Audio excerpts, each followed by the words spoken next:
இந்த வீடியோ பார்த்து முடிக்கும்போது கண்டிப்பாக நான் எனக்கான பிஸ்னஸை உருவாக்குவேன் அப்படின்னு சொல்லிட்டு உங்கள் மனசுக்குள்ளேயே தோணும். ஏன்னா நாம் இன்னைக்கு பார்க்க போகிற டாபிக் அப்படிப்பட்டது. பொதுவாக பிஸ்னஸ் சக்ஸஸ்னு சொன்னாலே ஸ்டீவ் ஜாப்ஸ் ஆப்பிளை கண்டுபிடிச்சாரு, பில் கேட்ஸ் மைக்ரோசாஃப்டை கண்டுபிடிச்சாரு, அது மூலமாக எல்லாரும் கோடீஸ்வரன் ஆனாங்க அப்படின்னு சொல்லிட்டு தான் நாம் கதைகளை கேட்டிருப்போம். அதே சமயம் நம்மளை சுற்றியுமே நிறைய சக்ஸஸ்ஃபுல்லான பிஸ்னஸ் ஸ்டோரிஸ் இருக்குது. அப்படியாக நம்ம அன்றாட தேவைகளுக்காக சில பொருட்களை கண்டுபிடித்து அந்த பொருட்கள் மூலமாக கோடிக்கணக்காக லாபம் பார்த்த 7 ப்ராடக்ட்ஸை தான் இந்த வீடியோவில் நம்ம பார்க்க போகிறோம். இந்த ப்ராடக்ட்ஸை வச்சு அவங்க லட்சக்கணக்காக சம்பாதிச்சாங்க. அந்த 7 ப்ராடக்ட்ஸ் என்னென்ன வாங்க வீடியோக்குள்ளே போவோம். Number 1, scrub daddy. 2012 அமெரிக்க நிகழ்ச்சியான ஷார்க் டேங்க் அப்படிங்கிற நிகழ்ச்சியில் ஆரன் கிராஸ் அப்படிங்கிறவர் தன்னுடைய ப்ராடக்டை அறிமுகப்படுத்துகிறாரு. அந்த ப்ராடக்ட் தான் ஸ்க்ரப் டாடி. இது பேசிக்காக கிச்சன் அழுக்குகளை க்ளீன் பண்ணக்கூடிய ஒரு ஸ்பாஞ்சு தான். இது ஒரு ஸ்மைலி ஷேப்பில் இருக்கும். இதை வச்சு எந்த ஒரு கரையை வேணால் ஈஸியாக தொடச்செடுத்துட முடியும். தொடச்செடுத்ததுக்கப்புறம் அது அழுக்கானாலுமே டக்குன்னு அதை க்ளீன் பண்ணிட முடியும், தண்ணியில் நினைக்கிறது மூலமாக மட்டுமே.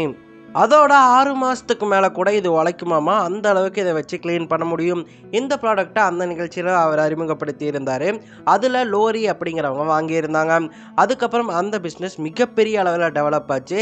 நிறைய அமெரிக்க பெண்மணிகள் அந்த ஸ்க்ரப் டாடியை வாங்கி உபயோகிக்க தொடங்கினாங்க. இப்படியாக அந்த கம்பெனி மிகப்பெரிய அளவில் வளர்ந்துச்சு. அந்த ஷார்க் டேங்க் நிகழ்ச்சிக்கு ஆரன் கிராஸ் வரும்போது அவர்கிட்ட $50,000 கூட கிடையாது. ஆனால் இப்போ அவருடைய சொத்து மதிப்பு பார்த்தீங்கன்னா கிட்டத்தட்ட 500 கோடி எட்டியிருக்கு. அதோட அந்த நிகழ்ச்சியில் அந்த பொருளை வாங்கினாங்க இல்லையா, நான் இன்வெஸ்ட் பண்ணுறேன் அப்படின்னு சொல்லிட்டு அந்த லோரி அவங்க வெறும் $2 லட்சம் மட்டும்தான் ஆஃபர் பண்ணியிருந்தாங்க. ஆனால் இப்போ அதுக்கான மதிப்பு பார்த்தீங்கன்னா 60 மில்லியனாக உயர்ந்திருக்கு. அவங்களும் 500 கோடிக்கு மேலே சம்பாதிச்சிருக்காங்க. இப்படியாக அந்த ஒரு டிசைன் மட்டும் பார்த்தீங்கன்னா 2605 கோடி ரூபாய்க்கு விற்பனையாகி இருக்கு. அதுக்கப்புறம் அந்த ஸ்க்ரப் டாடி நிறுவனமானது வளர்ந்து நிறையா ப்ராடக்ட்டை இன்ட்ரடியூஸ் பண்ணாங்க. ஸ்க்ரப் மம்மி, ஸ்க்ரப் அப் அப்படிங்கிற மாதிரியான நிறைய ப்ராடக்ட்ஸ் இன்ட்ரடியூஸ் பண்ணி அதையும் சக்ஸஸாக மாற்றினாங்க. இப்போ அந்த நிறுவனமானது மிகப்பெரிய நிறுவனமாக உருவாகி இருக்கு. கிச்சனை க்ளீன் பண்ண உருவாக்குன சாதாரண ஸ்பாஞ்ச் இன்னைக்கு 10,000 கோடி அளவுக்கு விற்பனையாகியிருக்கு அப்படிங்கிறது ரொம்ப பெரிய விஷயம் தானே. நம்பர் 2, ஸ்டெர்மெட். பொதுவாக பருப்பு பாயாசம், வெள்ளை உப்புமா, ராகி களி மாதிரியான உணவுப் பொருட்கள் எல்லாமே அடுப்பில் நம்ம வச்சுட்டோம் அப்படின்னு சொன்னால் கிளறிக்கிட்டே இருக்கணும். கிளறாமல் விட்டுட்டா அடி பிடிச்சிடும். அந்த மாதிரி கிளறிக்கிட்டே இருக்கிறதுக்கும் அதோட தயிர் கடையிறதுக்கு கடைய ஆரம்பித்தோம்னா ரொம்ப நேரம் எடுக்கும், கையோ வலிக்கும். அப்படி கடையிறதுக்கு உதவியாக இருக்கிறதுக்காகவும் கண்டுபிடிக்கப்பட்ட ஒரு ப்ராடக்ட் தான் இந்த ஸ்டெர்மெட்னு சொல்லலாம். இந்த ஸ்டெர்மெட்டை நீங்கள் சமையல் பாத்திரத்தில் மாட்டிட்டு ஆன் பண்ணி விட்டுட்டிங்கன்னா போதும், அதுவே கிளறிக்கும், அடியும் பிடிக்காது. இந்த ஸ்டெர்மெட்டை ஐரோப்பாவை சேர்ந்த ஃபில் வெயில் அப்படிங்கிறவர் 2011 கண்டுபிடிச்சாரு. நிறைய இடத்துல விற்பனை பண்ண முயற்சி பண்ணி கடைசியில் 3 கோடி ரூபாய்க்கு ஒரு நிறுவனத்துக்கிட்ட விற்றாரு. அதுக்கப்புறம் அந்த நிறுவனம் தான் ஸ்டெர்மெட்னு பேர் வச்சு உலகம் முழுக்க இதை விற்க தொடங்கினாங்க. அப்படியாக ஐரோப்பா முழுக்க இது ரொம்பவே பிரபலம் அடைஞ்சது. அப்படியாக 240 கோடி ரூபாய் வருமானத்தை இந்த நிறுவனம் இந்த ஸ்டெர்மெட் மூலமாக ஈட்டுச்சாமா. இந்த ப்ராடக்டுடைய ஐரோப்பா புகழை பார்த்துட்டு உலகம் முழுக்க இதை பிரபலப்படுத்த நிறைய முயற்சிகள் எடுத்துகிட்டு வராங்க. அந்த முயற்சிகள் சக்ஸஸ் ஆச்சுன்னு சொன்னால் 2000 கோடி ரூபாய் வருமானம் கிடைக்கும் அப்படின்னு சொல்லிட்டு இந்த ஸ்டெர்மெட் நிறுவனம் நம்புகிறாங்க. நம்பர் 3, ரோட்டிமேட்டிக். பொதுவாக சப்பாத்தி சுடும்போது மாவு பிசைறது ரொம்ப கஷ்டம், கையோ வலிக்கும். அதுக்கப்புறம் அதை தட்டை பண்ணி ரவுண்ட் பண்ணுறது அதை விட கஷ்டம். அந்த ரவுண்ட் பண்ணதை சப்பாத்தியாக போடுறதுமே ரொம்ப கஷ்டம். அந்த கஷ்டத்தை எல்லாத்தையும் போக்குறதுக்கு உருவான ப்ராடக்ட் தான் இந்த ரோட்டிமேட்டிக்னு சொல்லலாம். இதில் நீங்கள் வெறும் மாவையும் உப்பையும் அதோட தண்ணி, எண்ணெய் இந்த 3த்தையும் போட்டு வச்சுட்டாலே போதும், அதுவே சப்பாத்தி சுட்டு உங்களுக்கு தந்துடும். அரை மணி நேரத்திற்குள்ளாகவே உங்களுக்கு தேவையான சப்பாத்திகளை இது சுட்டு கொடுத்துருமாமா. அதோட சப்பாத்தி எந்த திக்னஸில் இருக்கணும், எவ்வளவு ஆயில் ஊற்றணும் அப்படிங்கிறதையுமே நீங்கள் இதில் சேஞ்சஸாக கொடுத்துக்கலாமாமா. இந்த ரோட்டிமேட்டிக்கை 2008 இந்திய வம்சாவளி பெண்மணியான பிரணோதி நாகர்கர் அப்படிங்கிற இன்ஜினியர் ஒருத்தவங்க தான் கண்டுபிடிச்சிருக்காங்க. அதுக்கப்புறம் அவங்களும் அவங்க கணவரான ரிஷியும் இணைந்து சிம்பிளிஸ்டிக் பிரைவேட் லிமிடெட் அப்படிங்கிற நிறுவனத்தை உருவாக்கி அந்த நிறுவனம் மூலமாக இந்த ரோட்டிமேட்டிக்கை விற்பனை பண்ண தொடங்கினாங்க. இந்த ரோட்டிமேட்டிக்கானது உலகம் முழுக்க இந்தியர்கள் மத்தியில் மிகப்பெரிய பிரபலமாச்சு. கிட்டத்தட்ட 500 கோடிக்கு மேலே இந்த நிறுவனமானது வருமானத்தை ஈட்டுச்சு. இந்த நிறுவனம் இப்போ சிங்கப்பூரில் இருக்குது. இந்த ரோட்டிமேட்டிக் பார்த்தீங்கன்னா 83,000 1,75,000 வரைக்கும் பல வெரைட்டிகளை கிடைக்குதாமா. உங்களுக்கு என்ன தேவையோ அதை நீங்கள் வாங்கிக்கலாம். ஆனால் இதில் சில கம்ப்ளைண்ட்ஸ் இருக்குது. நிறைய பேர் கம்ப்ளைண்ட் சொல்லிகிட்டு இருக்காங்க. பட் இந்த ஐடியா ஒரு சூப்பர்பான ஐடியா. நிறைய பேர் சப்பாத்தியை ஆட்டோமேட்டிக்காக சொல்லணும் அப்படின்னு சொல்லிட்டு நினச்சிக்கிட்டு இருக்காங்க. இந்த டிசைன் ஃபெயிலியர்னு சொல்ல முடியாது, பட் ஒரு சில குறைகள் இருக்குது. ஆனால் நீங்கள் ஒரு வேளை இந்த ஐடியாவை பயன்படுத்திக்கிட்டு ஆட்டோமேட்டிக்காக சப்பாத்தி சுடுற, ஆட்டோமேட்டிக்காக தோசை சுடுற மாதிரியான ஒரு பொருளை கண்டுபிடிச்சிங்க அப்படின்னு சொன்னால் அதுக்கு மிகப்பெரிய மார்க்கெட் இருக்குது அப்படிங்கிறத இந்த ரோட்டிமேட்டிக் மூலமாக நீங்கள் தெரிஞ்சுக்கலாம். அதோட பிரணவதி நாகர்கன் அண்ட் ரிஷியோட கதையில் கப்புல நீங்கள் சரியான முடிவு எடுத்தீங்கன்னா நீங்கள் கோடீஸ்வரர் ஆகலாம் அப்படிங்கிறது உங்களுக்கு தெரிய வரும். அதே போல் இன்னொரு கதையும் இருக்குது, அதை நான் நம்பர் 4ல் சொல்கிறேன். Number 4 Furbo dog camera. தைவானை சேர்ந்த தம்பதிகள் தான் Victor Chang and Maggie Chang. இவங்க 2 பேருமே டாக் லவர்ஸ். இவங்க பணிக்கு போனாலுமே வீட்டில் இருக்கக்கூடிய நாயை எப்படியாவது கவனிச்சுக்கணும் அப்படின்னு சொல்லிட்டு யோசிச்சுக்கிட்டே இருந்திருக்காங்க.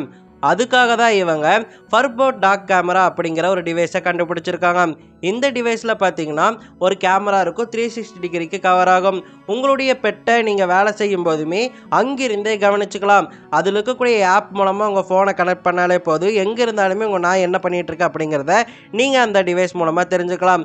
அதோட நீங்கள் பேசினா அதில் கேட்கவும் செய்யும், அதனால் நாய்களுக்கு கட்டளையும் இட்டுக்கலாம். நாயோட சேர்த்து பூனை மாதிரியான பெட்களுக்கும் இது ரொம்ப யூஸ்ஃபுல்லாக இருக்கும். அதோட உணவுப் பொருட்களையும் நீங்கள் போட்டு வைக்கலாம். அந்த உணவுப் பொருட்களை இது தூக்கி வீச தேவைப்படும் போது ஸோ அப்படியும் நீங்கள் யூஸ் பண்ணிக்கலாம். இந்த மாதிரி நிறைய வெரைட்டியை இப்போ வரைக்கும் இவங்க உருவாக்கிக்கிட்டே இருக்காங்க. இந்த நிறுவனத்தை இந்த தம்பதிகள் 2016 லான்ச் பண்ணாங்க. அதுக்கப்புறம் ஒவ்வொரு வருஷமுமே இது 100 கோடிக்கு மேலே வருமானத்தை ஜென்ரேட் பண்ணிட்டு இருக்கு. ஸோ இதுலேயும் நீங்கள் புரிஞ்சுக்கலாம், கப்புல கரெக்டான டிசிஷன் எடுத்தால் நீங்கள் ரொம்ப பெரிய ஆளாக வரலாம். நம்பர் 5 லபுபு. இந்த லிஸ்ட்லேயே கோடீஸ்வர கம்பெனினா அது இந்த லபுபுன்னு தாங்க சொல்லலாம். லபுபுவை 2015ஆம் ஆண்டு கேசி லிங் அப்படிங்கிறவங்க உருவாக்குறாங்க.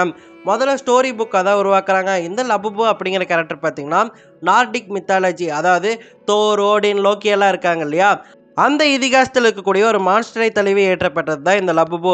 இந்த லபுபுவை 2015ஆம் ஆண்டு மான்ஸ்டர் அப்படிங்கிற பெயரில் ஒரு ஸ்டோரி புக்காக கேசி லிங் அப்படிங்கிறவங்க எழுதுறாங்க. அதுக்கப்புறம் 2020 காலகட்டத்தில் இதை பொம்மையாக மாற்றி விற்கலாம் அப்படின்னு சொல்லிட்டு முடிவெடுத்து பாப் மார்ட் அப்படிங்கிற நிறுவனத்துக்கிட்ட அதற்கான உரிமத்தை கொடுக்குறாங்க. அதுக்கப்புறம் அவங்களும் வெரைட்டியாக இந்த பொம்மைகளை தயாரிக்கிறாங்க. இந்த பொம்மை பார்க்குறதுக்கே அசிங்கமாக இருக்கும், நல்லாவே இருக்காது. இருந்தாலும் இது பல கோடிகளை ஈட்டுச்சு. எப்படின்னு கேட்டிங்கன்னா அதுக்கு இவங்க பண்ண ஸ்ட்ராட்டஜி தான். என்னென்னு கேட்டிங்கன்னா இந்த லபுபுவில் மிஸ்ட்ரி பாக்ஸ்னு ஒன்று இருக்கும். அந்த மிஸ்ட்ரி பாக்ஸை நீங்கள் ஆர்டர் பண்ணால் மட்டும்தான் உங்களுக்கு ரேரான லபுபு கிடைக்கும். அதனாலேயே அந்த லபுபு எப்படிப்பட்டது, அது எப்படி இருக்கும் அப்படின்னு சொல்லிட்டு அந்த லபுபுவை நிறைய பேர் வாங்கிட்டு இருக்காங்க. இந்த ரேரஸ்ட் லபுபு மட்டும் பார்த்தீங்கன்னா 2500லேருந்து 80,000 வரைக்கும் விற்பனை ஆகுது.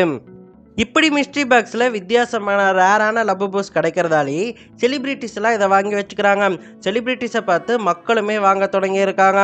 இப்படியாக சாதாரண பொம்மையானது 350 ரூபாயிலிருந்து ரேரஸ்ட் லபுபூ வந்து $1,50,000, அதாவது 1,30,00,000 ரூபாய் வரைக்கும் விற்பனையாகுது. இதனாலேயே இதனை தயாரித்த கேசிலி 4160 கோடியை லாபமாக ஈட்டியிருக்காங்க. அதோட இதை விற்பனை செய்யக்கூடிய பாப் மார்ட் நிறுவனம் எவ்வளவு தெரியுமா லாபமாக ஈட்டியிருக்காங்க? 1,00,000 கோடி. ஸோ இந்த லபுபு கதை மூலமாக ஒரு பொருளை உற்பத்தி செய்கிறத விட அதை எந்த அளவுக்கு விளம்பரம் செய்கிறோமோ அந்த அளவுக்கு நமக்கு லாபம் கிடைக்கும் அப்படிங்கிறத நாம் புரிஞ்சுக்கலாம்.